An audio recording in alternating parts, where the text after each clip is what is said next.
반갑습니다. 9월 3일 EPL 잉글랜드 축구 분석을 진행해 드릴 스포츠 프리뷰입니다. 스포츠 조합 픽 받는 방법은 매우 간단합니다. 아래 고정 댓글 참고하시면 지금 분석해 드리는 모든 경기 조합 픽 무료로 공유해 드리고 있습니다. 9월 3일 EPL 잉글랜드 축구 분석을 시작하도록 하겠습니다.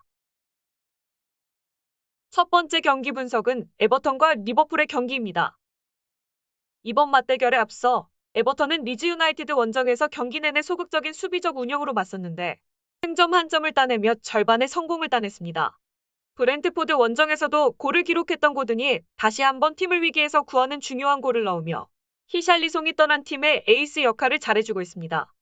코와 미콜렌코, 타코우스키 등이 나서는 수비는 안정적이기에 공격진의 마무리만 개선되면 하위권 탈출도 노릴 만합니다. 이번 맞대결에 앞서 리버풀은 뉴캐슬 상대로 선제골을 내주며 끌려갔지만 피르미누와 카르발료의 골로 역전승을 따냈습니다. 이번 시즌 전력 보강을 잘했고 초반 기세가 좋은 뉴캐슬을 만나 고전했지만 전력의 우위를 앞세워 연승에 성공했습니다. 리가 일주일간 3경기를 치르는 빡빡한 일정인데 머지사이드 더비에서 적절히 로테이션을 가동하며 연승에 도전할 것입니다. 누네스가 이 경기에 돌아오는 것은 팀에게 힘입니다. 이번 경기 최종 분석입니다. 에버턴은 고든이 마무리에 자신감을 보이며 최근 승점을 따냈지만 더비 라이벌이라 보기 어려울 정도로 전력 차이는 벌어져 있습니다.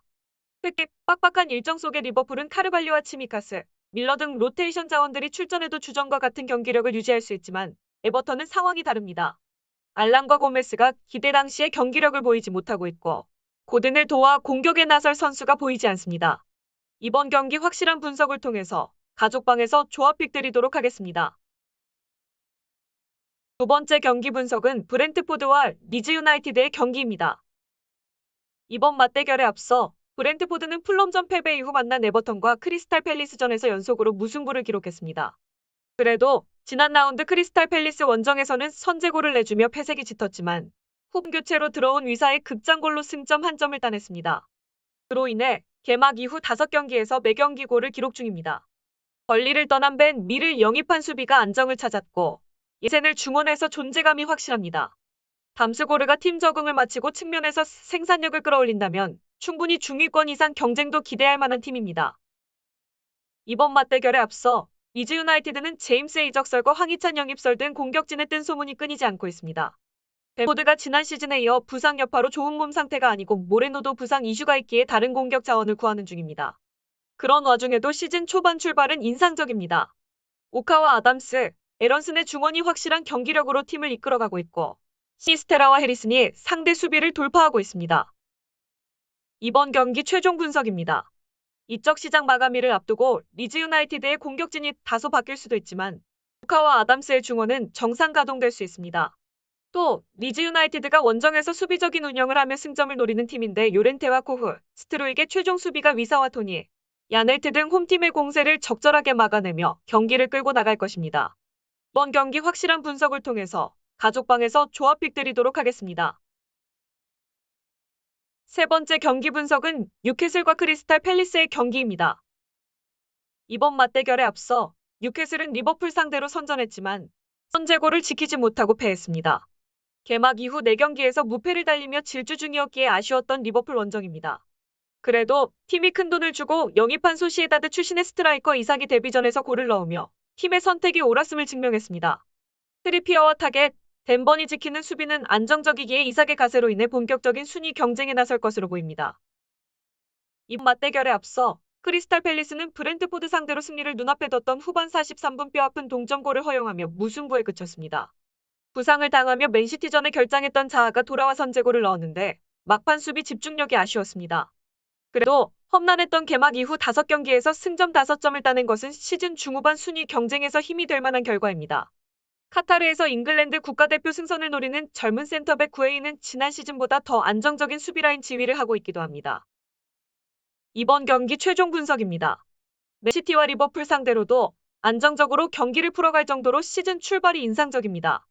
알미론과 조 엘링턴의 지원을 받을 이삭이 경기 내내 상대 수비에 부담을 줄 수 있고 윌록은 중원에서 경쟁력을 줄 것입니다. 무엇보다 구에이가 버티는 원정팀보다 수비 조직력에서 홈팀이 앞서는 점을 간과해선 안 됩니다. 또 뉴캐슬은 세트피스에서 트리피어가 팀에게 확실하게 이바지할 수 있습니다. 이번 경기 확실한 분석을 통해서 가족방에서 조합픽 드리도록 하겠습니다.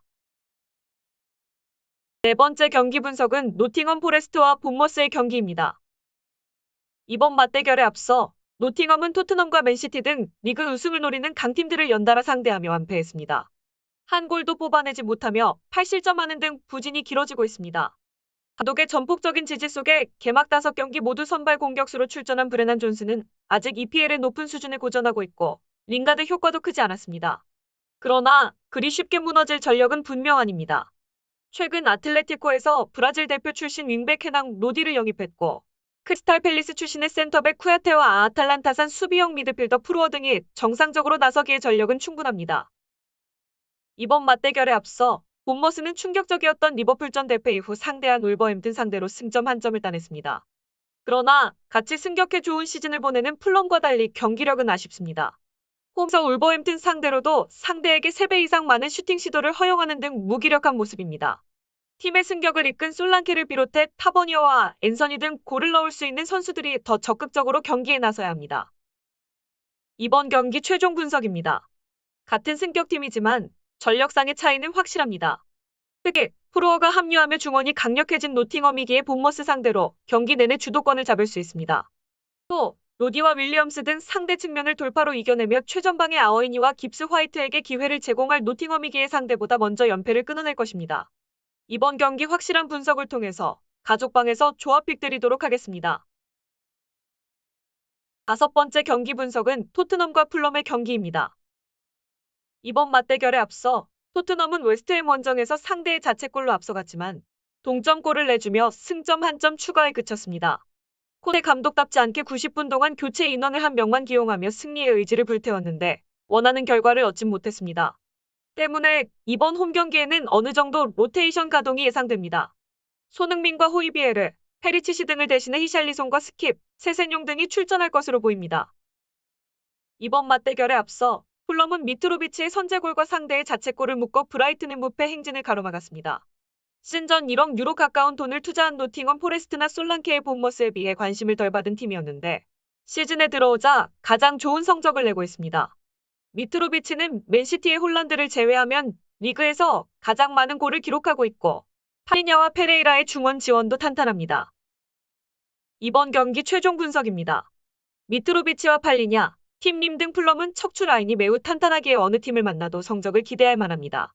그러나 리그가 일주일간 3경기를 치러야 하는 빡빡한 일정을 소화할 정도의 스쿼드는 아닙니다. 홈의 이점을 떠나 언제든 상대 수비를 공략할 해리 케인이 있고 막강한 로테이션 자원을 가동할 토트넘이 홈 연승을 이어갈 것입니다. 이번 경기 확실한 분석을 통해서 가족방에서 조합픽 드리도록 하겠습니다. 6번째 경기 분석은 울버햄튼과 사우샘프턴의 경기입니다. 이번 맞대결에 앞서 울버햄튼은 뉴캐슬과 본머스 상대로 그리 인상적인 경기를 하지 못하며 무승부에 그쳤습니다. 게데스를 영입해 공격진의 옵션을 늘렸지만 그리 인상적인 시즌 초반이 아닙니다. 때문에 이적 시장에서 승부를 걸었다. 트라오레와 황희찬, 호덴세와 네투 등 스피드와 돌파를 겸비한 이선 자원은 있지만 히메네스를 제외하면 타겟 유형의 공격수가 없었기에 슈투트에서 칼라이지치를 영입했습니다. 이 장신을 자랑하는 오스트리아 국가대표 스트라이커로 팀 전력에 도움이 될 수 있는 선수입니다. 이번 맞대결에 앞서 사우샘프턴은 나비아의 동점골과 암스트롱의 역전골로 첼시를 잡았습니다. 계약전 대패로 인해 출발은 좋지 않았지만 최근 3경기에서 2승을 따내고 반등에 성공했습니다. 토트넘과 레스터, 맨유와 첼시 등 우승권 전력이라 평가받는 팀들을 연속으로 상대했던 5라운드까지 승점 7점을 따낸 건 분명 의미가 있습니다. 워드프라우스의 경기 운영 속에 점차 안정을 찾아가는 최근입니다. 이번 경기 최종 분석입니다. 사우샘프턴은 워드프라우스와 라비아를 중심으로 중원의 라인을 내리며 수비적으로 상대를 압박할 것입니다. 그러나 칼라이지치의 가세 속에 네투와 포덴세가 공격 작업을 주도할 울버햄튼이 밀릴 이유가 없습니다. 또 울버햄튼은 네베스와 무티뉴, 덴동커 등 강한 중원이 있기에 워드프라우스가 이끌 사우샘프턴 상대로 중원에서 서서히 주도권을 가져갈 것입니다. 이번 경기 확실한 분석을 통해서 가족방에서 조합픽 드리도록 하겠습니다. 7번째 경기 분석은 첼시와 웨스트햄의 경기입니다. 이번 맞대결에 앞서 첼시는 최근 3경기에서 2패를 당했습니다. 원정이었다고는 하지만 중위권 정도의 전력이라 평가받는 팀들에게 연달아 무너졌습니다. 두 경기 연속 퇴장이 나왔던 것과 달리 주중 사우샘프턴전에서는 퇴장도 없었는데 역전패했습니다. 맨시티에서 영입한 스털링은 최근 두 경기에서 3골을 몰아치며 팀 공격을 이끌고 있지만 폴리시치와 하베르츠, 브로야 등 다른 선수들의 경기력은 아쉽습니다. 루카쿠와 베르너 등 팀을 떠난 선수들의 공백이 느껴진다. 또 캉테의 부상이 길어지며 중원도 지난 시즌의 전력과는 차이가 있습니다. 이번 맞대결에 앞서 웨스트햄은 빌라 원정 승리에 이어 토트넘 상대로도 승점을 따냈습니다. 주중 토트넘전에서 자책골로 리드를 내줬는데 수책이 팀을 패배해서 구원은 동점골을 뽑아냈습니다.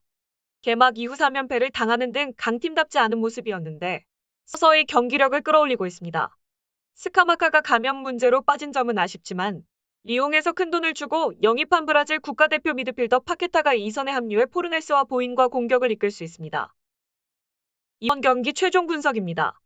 첼시는 캉테의 부상 아웃 이후 조르지뉴의 파트너로 코바치치와 로프터스치크, 코쿠렐라 등을 기용하고 있는데 그리 위력적인 모습은 아닙니다. 수책과 라이스의 웨스트햄 중원 상대로 경기의 주도권을 줄 수 없습니다. 단 첼시가 홈에 이점이 있고 연패를 당하지 않기 위해 집중력 있게 경기에 나설 것이기에 승점 3점까지는 어렵습니다. 주중 일정이 있었기에 두 팀 모두 공격적으로만 경기에 나서긴 어렵습니다. 더 안정적으로 경기를 운영할 거이기에 저득점이 유력합니다. 이번 경기 확실한 분석을 통해서 가족방에서 조합픽 드리도록 하겠습니다. 9월 3일 EPL 잉글랜드 축구 분석이 도움되셨으면 좋아요와 구독, 알림 설정까지 부탁드립니다. 가족방 참여, 조합픽 관련된 정보는 아래 고정 댓글 참고하시면 받아보실 수 있습니다. 지금까지 시청해주신 모든 시청자분 감사합니다. 다음 영상에서 더 정확하고 좋은 정보로 찾아오겠습니다.